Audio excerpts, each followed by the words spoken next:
আসসালামু আলাইকুম রহমতুল্লাহ। আপনারা যারা ফেসবুক প্রোফাইলে প্রফেশনাল মুড চালু করেছেন, এই ভিডিওটা আজকে তাদের জন্য। আজকে আপনাদের মাঝে আমি একটা গুরুত্বপূর্ণ সেটিং শেয়ার করব। চলেন তাহলে দেরি না করে দেখে নেওয়া যাক।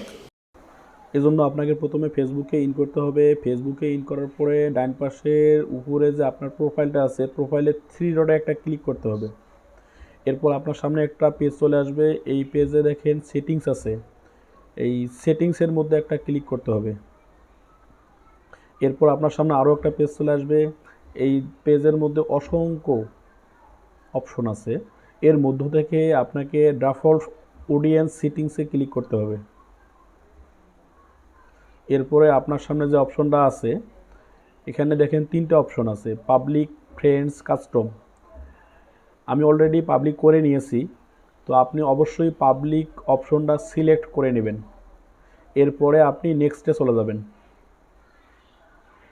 এরপর দেখেন আপনি আপনার সবগুলো অপশনে পাবলিক হয়ে গেছে, তার মানে আপনারটা ওকে। আপনি এবার কনফার্মে ক্লিক করবেন। তারপরে দেখেন আপনার ডিফল্ট অডিয়েন্স সেটিংস আপডেট, এবার আপনি ডান করে দেবেন।